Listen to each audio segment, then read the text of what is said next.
What's going on, everybody? The Hurry Up Offense is back, Teed, with you here for this week's episode. No Mason, no JT. Today, actually, the day I'm recording this, Wednesday, is Mason's birthday, so go give him a happy birthday, a happy belated birthday it is. And then JT had some family business come up, so understandable reasons for them not be included in today's episode, and hopefully being stranded with me isn't too much of a bummer for you. But because it's just me, we're going to talk about each and every game from this Week 18 slate. So one, it's the final, season or week of the regular season. So a lot on the line, but that also comes with a lot of teams not playing starters. So there may be games I talk about more than others, basically, is my long way of saying that. But of course, also I wanted to say, Week 18 football, I'm really excited to see it. But of course, Damar Hamlin continues to be like the focus of people who are fans of the NFL, and myself included. So today got some good news that, doctors saw some positive signs from him overnight. So that is awesome to hear. And we hope for continued good news coming in the future for Damar Hamlin.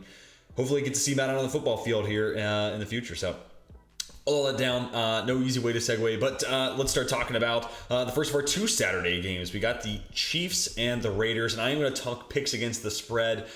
Yeah, Jarrett Stidham was a cute story in that, that first start, and I do think Josh McDaniels has a fair amount he wants to play for here, and the Raiders, they're kind of in a tough spot because part of me wants to say they have incentive to lose this game, right? Like the opportunity to get top 6 maybe in the NFL draft. The loss here, puts you in Will Levis, striking territory. At least if you want to move up for a quarterback, it's a little less expensive to do that, right?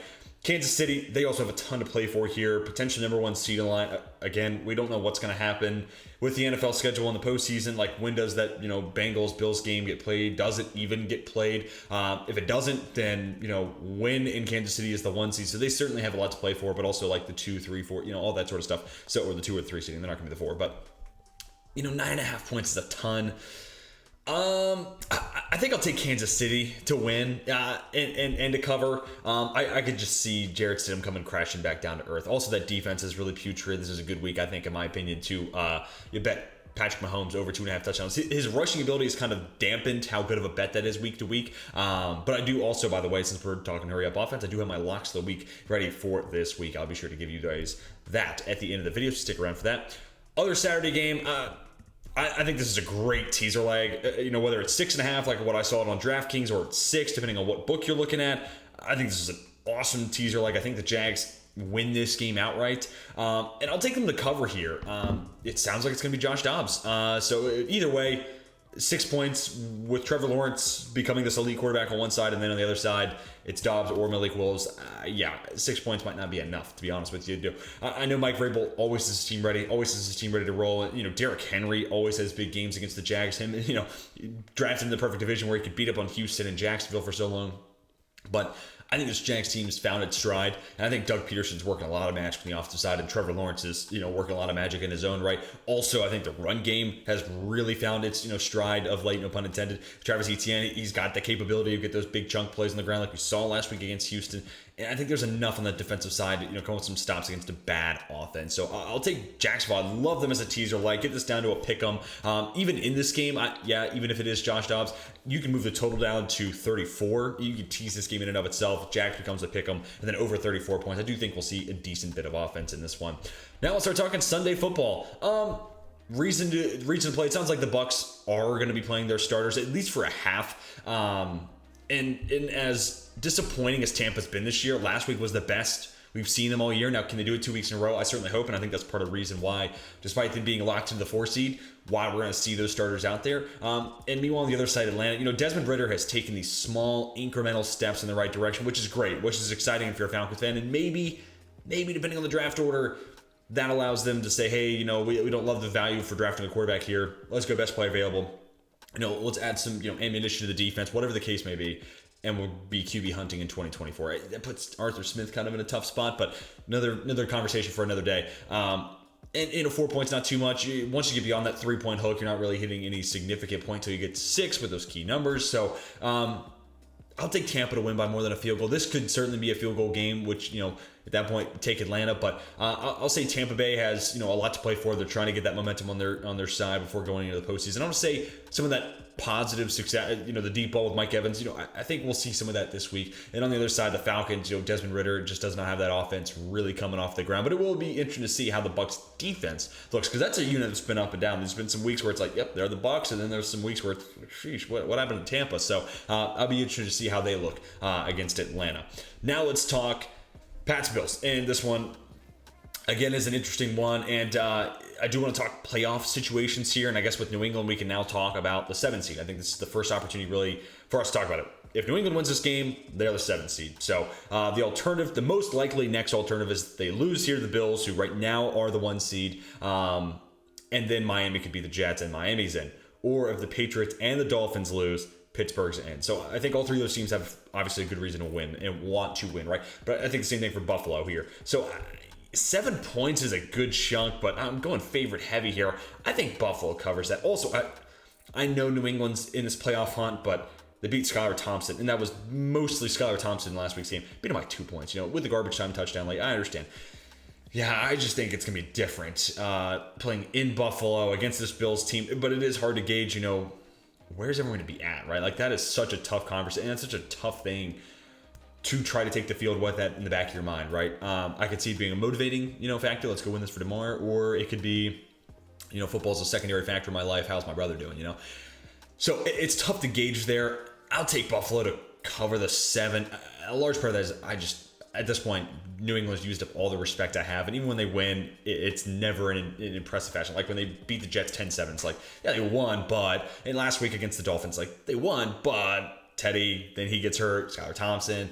Couple drops in there at bad moments. Yeah, it was a win, but it wasn't all that impressive. I'll take Buffalo. Now let's talk Vikings and Bears. And man, when this line first came out, it was Minnesota 1.5.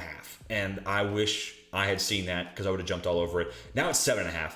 Part of this is now, and for a while there was 4.5, 5.5 too. So Justin Fields is not going to play in this game, and that gives me all the reason in the world to take Minnesota. Yes, it's past the touchdown hook here, but yeah, if it's not Justin Fields, who has been trying to be Superman with this roster, and 105 rushing yards in the first quarter last week, and they still lose by 31.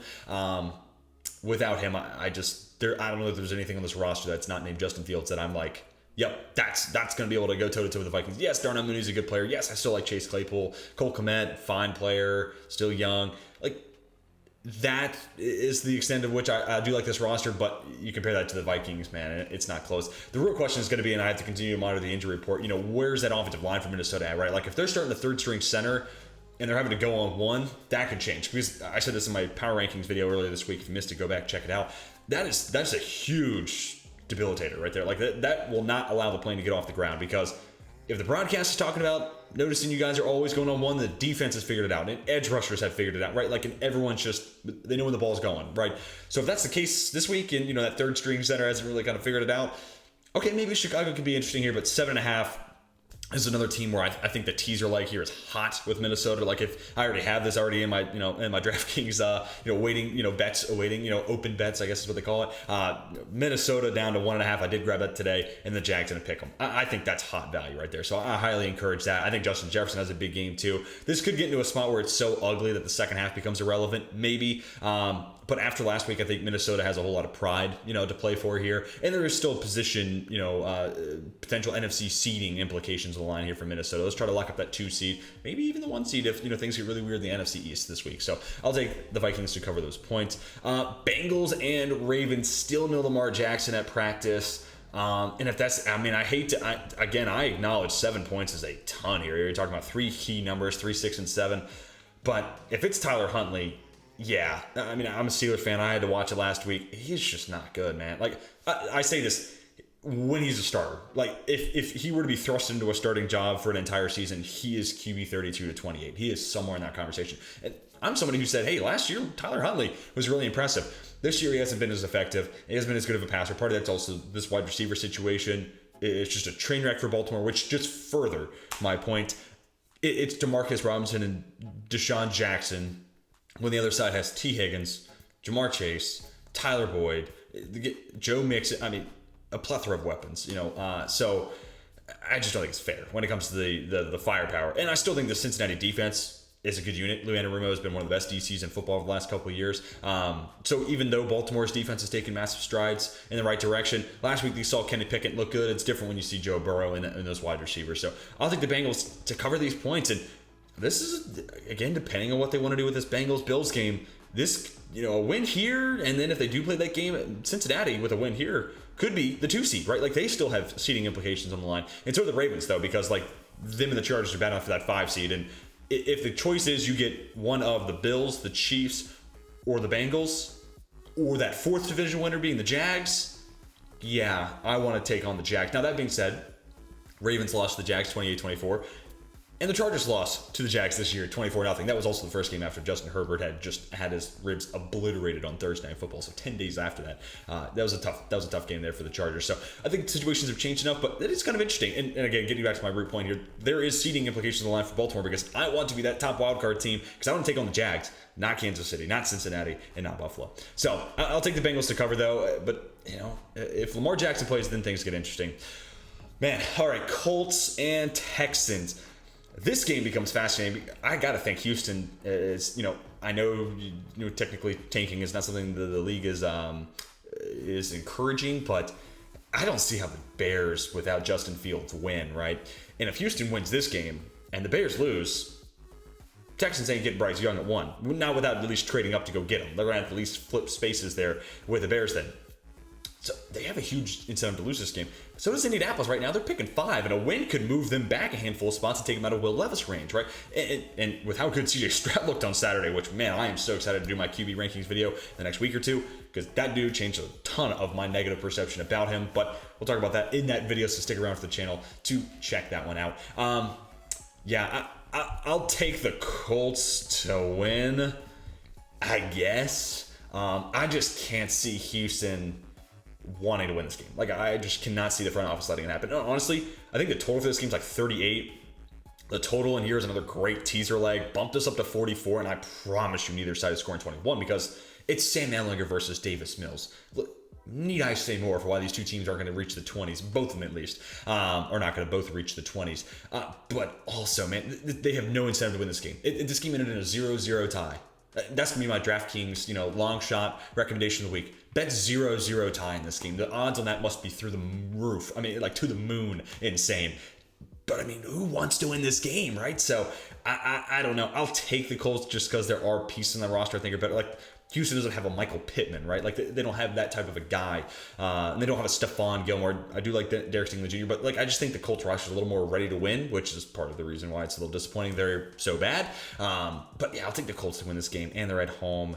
Let's end the Jeff Saturday era with a W, right? That feels fair. But, yeah, I don't think either one of these teams will want to win, so it's tricky.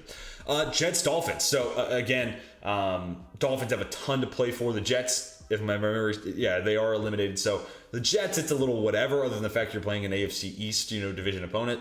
That's fun incentive. And maybe you want to see more out of Mike White or, whatever. But Miami definitely has reason to win this game. It doesn't sound like it's going to be Teddy Bridgewater. It's going to be Skylar Thompson, at least the last I've heard. But either one of those guys is a clear downgrade from Tua. Man, this is tough. Honestly, I think the Jets might win this game. I still love that defense. Sauce Gardner, kind of a hidden element to that game against Seattle because, it's so disappointing. And the Jets offense, Mike White, they looked rough. But, dude, Sauce kept it up, and he did it against DK Metcalf. So, different assignment this week with a Jalen Waddle and Tyreek Hill. Like, you're getting a much smaller receiver and a guy with a ton of speed, like more speed than DK Metcalf and way more shiftiness. So it's a completely different assignment. So I'm interested to see how Sauce Gardner, that's if I'm going to watch this game other than the fact that maybe the Dolphins make the playoffs, I'm watching this to see how Sauce handles that, those two speedy wide receivers. How does that assignment play out? But DJ Reed's been really good. And I could see this being a bounce back week for Mike White, right? So this one really could go either way. I'm just going to, I think Mike White's better than Skylar Thompson. I mean, I think he's better than Skylar Thompson. Maybe I'm wrong on that. I don't know. I'll take the Jets here on the road, trying to play spoilers against the Dolphins. But also, this opens up the door for me to talk about something really fun later on. So maybe my bias is kicking in pretty hard here. We got Saints-Panthers, 3.5 points. No incentive for these two teams. They're both eliminated, right? I'll take New Orleans just because to me, they're the better team. Like, the roster's better. And if neither side has reason to play for, Steve Wilkes is trying to keep a job, and maybe Dennis Allen's trying to do the same thing. I don't know. But the Saints also just don't have their first round pick. So if you don't have your first rounder, there's absolutely no incentive to lose this game. Carolina does have their first rounder, and if they lose and go from 8 to 6, that could be beneficial. Maybe get some Will Levis instead of C.J. Stroud, or maybe get some Stroud instead of Levis, depending on how their board plays out. So it's beneficial for Carolina to lose, and a lot of ways it's beneficial for New Orleans to get a W. So I'll go with that. Beyond the 3-point hook really sucks. Have I taken an underdog yet?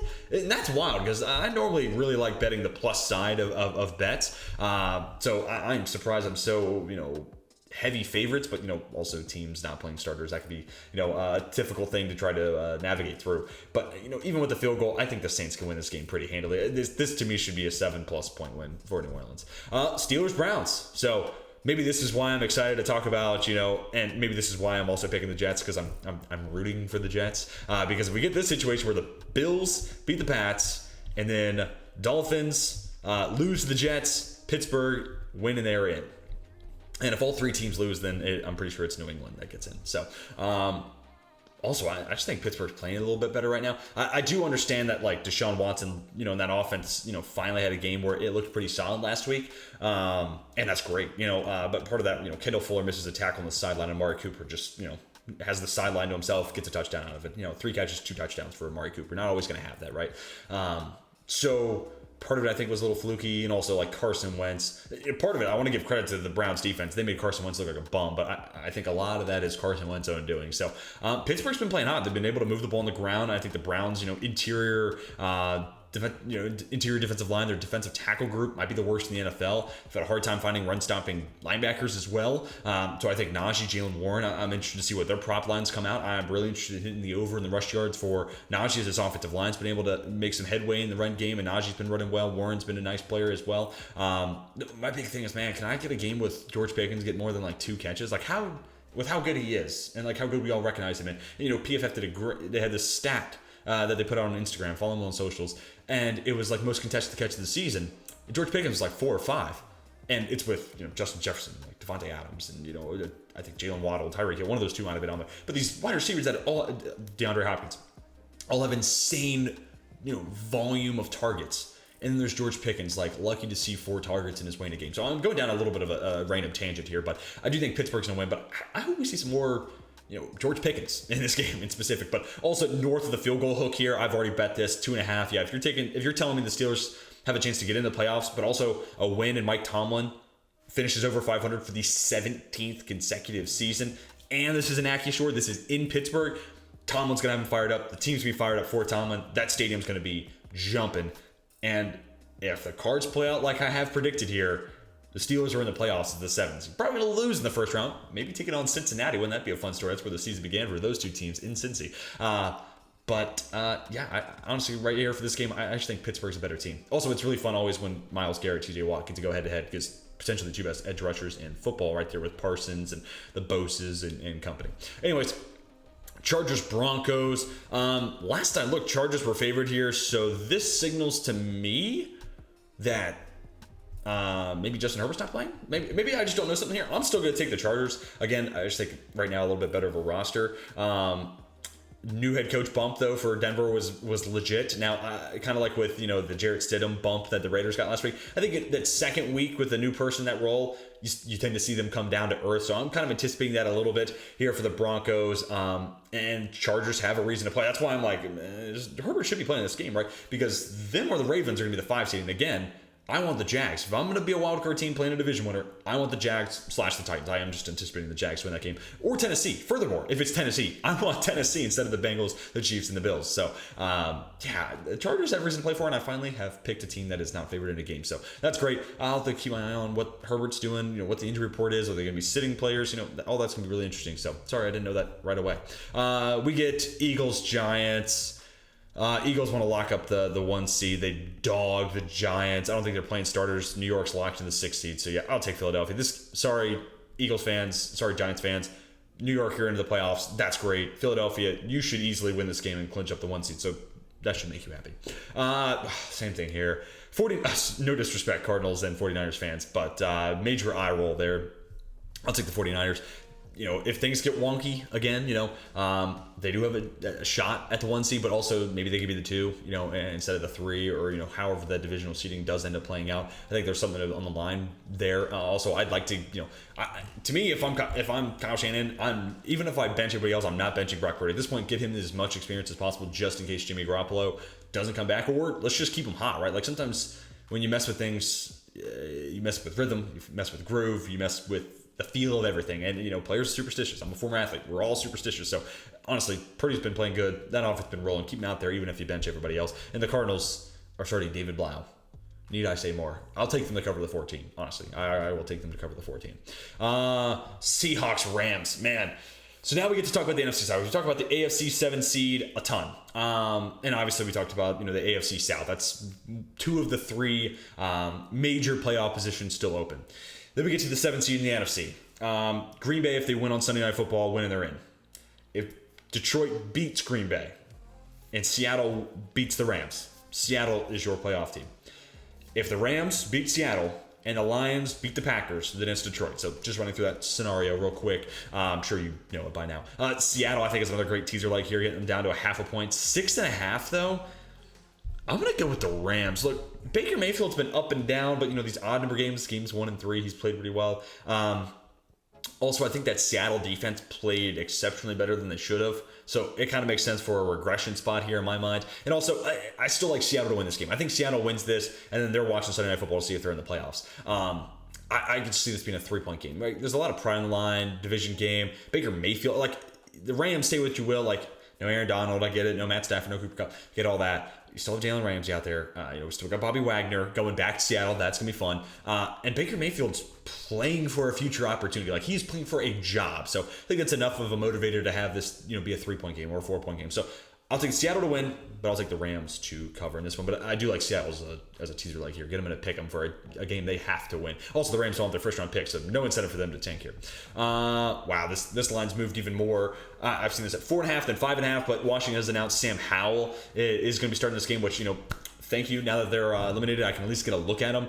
He was my number 2 quarterback last year, right behind Willis. But, again, just in case you weren't around the channel then, it's not that I thought they, were going to be superstars or anything like that. It was just a shitty quarterback class. So for me, it was like swing for the fences. Go get the guy who, if all works out, that ceiling will not be touched. And it was Malik Willis with the highest ceiling, and to me, Sam Howell right behind him. So I am really excited to see this. Getting to play with his old college teammate, De'Ami Brown, has a serious number 1 in T-Mac. Terry McLaurin and Jahan Dotson's been a great rookie. There's pieces to work with there. Dallas has reason to play. They could steal the NFC East and in turn maybe even steal the number 1 seed. I don't know if it'll go that far, but they do have the chance to steal the East if the Giants for whatever reason pull off an upset with their backups in. But that said, this game is at 4. What time is that Eagles game at? Also at 4. So the only reason I check that is if the Eagles played at 1 maybe, and the Cowboys knew, hey, okay, Philadelphia won, we're gonna go ahead and sit our starters. But the NFL for the most part has done a good job, playing games that matter simultaneously with one another. So you can't do that. So good for the NFL product. I'm gonna take Washington to cover the 7.5. I do like Dallas to win this game. Don't get me wrong, I like Dallas to win this game, but 7.5 is a fair amount. That Washington defense is still legit, and we saw Jarrett Stidham play pretty good last week. So it could go one of 2 ways. Desmond Ritter's first start, where it's like, what am I watching? Or it could go Jarrett Stidham first start, or Brock Purdy first start for that matter, where it's like, okay, that's not too bad. We can work with that. So I'm going to trust Scott Turner here. Hope that he has a great game plan in mind for Sam Howell, guy with a big arm, has some mobility. I think that offense is just going to be better. And, minimum, Howell's probably going to be relatively conservative. The dude's got a big arm. He wants to sling it like he did in the college days, but with the turnover proneness of Taylor Heineke and Carson Wentz before him this year, I could see him wanting to play it safe. I could see the coaching staff wanting him to play it safe. So I'll go with Washington to basically lose by a touchdown. This is going to be a 6 or 7 point game to me. Like if I were to predict the score, something like a 27-20, it kind of makes sense. So I'll take Dallas to win on the road, but I like Washington to cover there. I'm really excited to see Sam Howell. Dallas, yeah, if they win the NFC East, that's great. Chance to host a playoff game, but I've been really impressed with T.Y. Hilton and what he's brought to this offense. This team's just playing really good football right now. So I'll take Washington to cover, Dallas to win. Okay, next up, let's talk Sunday Night Football. Man, this might be the game of the week. And I mean, if you were to tell me the Lions and the Packers were going to be playing each other, both fighting for their playoff lives, I don't think I would have believed you. As much as I did like the Lions win the year, I predicted them to have a 7-10 season. I thought Green Bay was still going to be good. I thought they would figure out the wide receiver situation kind of earlier on than they actually did. Injuries definitely played a part in that. But, man, these two teams have both been playing a great brand of football, and these offenses are starting to figure it out. Where I think the Lions, like if a team wins this game dropping 40 points, I'm probably going to say that Detroit won this game. Green Bay's offense has been moving the ball really well of late. We'll have to see what Aaron Jones and his availability and, his snap count might be. But, A.J. Dillon, even in this place, is a stud. There's two rookie wide receivers have been figuring it out. So got Randall Cobb that you're like, I don't know. And Matt LaFleur's calling good games. The Packers have just started to make strides in the right direction. And that pass defense specific. I still think this team's a little soft against the run, Green Bay that is, but their secondary right now looks drastically different than what we saw weeks 1 through 3 maybe, where the coverage units were just not communicating, a lot of busted zones because of it, guys just running free behind them. So that's certainly, cleared up, and that makes this team that much better. Detroit, man, that offense, it's just it's tough to gauge. Big game Jared Goff, I don't know if I'm buying into that. So I'm going to take Green Bay to win and cover the points here. And a clutch spot. I know Rodgers has been not great in the playoffs, but I'll take him in a clutch situation over Jared Goff. But man, and let me also just say, maybe you bet Green Bay just in case maybe the Lions do phone it in at the end of the day because they know they're eliminated, whatever. But let's say Seattle wins and the Lions' hopes are done. Man, I still have a hard time thinking that Dan Campbell's going to roll over. I think even if they don't make the playoffs, but you could finish a year 9-8 and keep Aaron Rodgers out of the playoffs, there'd be people in the streets of Detroit ready to parade like they won the Super Bowl. I legitimately believe that. So, I think the Lions will give them a good fight here. The offense can be a little up and down. It can be a little hit or miss. And they do so much through the air. I think the way Green Bay's secondary has been playing, that's kind of a tough matchup. It's almost, we talk about quarterbacks being a buzzsaw, but right now that secondary is hooping. And Jair Alexander's a force to be reckoned with, which I don't often say about corners, but for whatever reason, that dude's taking away half a field and generating turnovers week over week, it feels like. So I'm going to stick with a hot team here. Both teams are hot, but I'm going to stick with the Green Bay Packers getting the job done, and they're at home. Yeah, that feels tough. But now we can move on to our Locks of the Week segment. If you're unfamiliar with this, it's just when I give you my favorite play. I'm actually going to give you a couple plays I really like. For the week, I'm 8-11 on the year, so not the most outstanding record, not where I want to be, but I think week 18 I got some good plays for you. So I want to say thank you for watching today's video. Subscribe if you are new, and if you did subscribe, I really do appreciate you doing that. Drop your favorite plays down below in the comment section.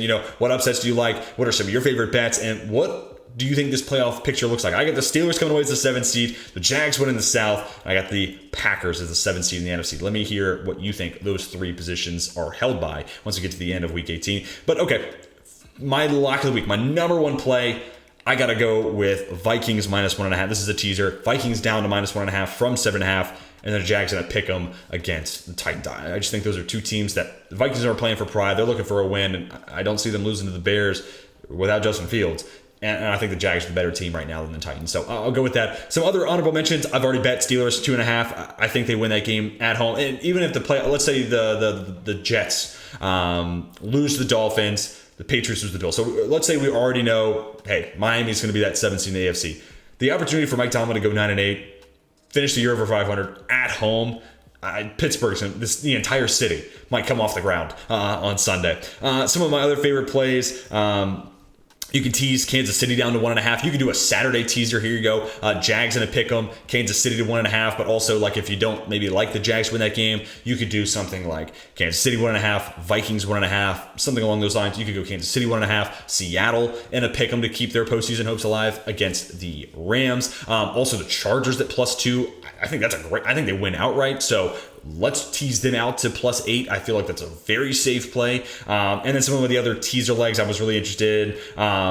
The total on that Houston-Indianapolis game, crank that up to 44.5 and slam the under. I also really like the total in the Jags-Titans game. And if it is Josh Dobbs, move it down to 34, hit the over there at 40. And I also still like the total in the Vikings-Bears game. I haven't seen what the updated number is now that I know Justin Fields is not playing, but when I last looked at it, it was 41.5 after the tease. So I teased it from 47.5 to 41.5, and I hit the over there with the Vikings. I did Vikings 1.5 and then over 41.5, and that line's probably even lower now. So I like it that much more because I think the Vikings are going to pour points on the board, and I think the Bears will figure it out. The Vikings defense is rough, and you only probably need 10-ish points from the Bears to get that job done. But that is going to do it for the final episode of the Hurry Up Offense, covering the regular season. Of course, we'll come back with episodes for the playoffs, going over each and every game of the NFL slate in the postseason. At least I believe. Don't hold me to that. But thank you all for watching. Hit the like button, subscribe, leave me your comments down below in the comment section. Until next time, my name is Teej, and I'm signing off.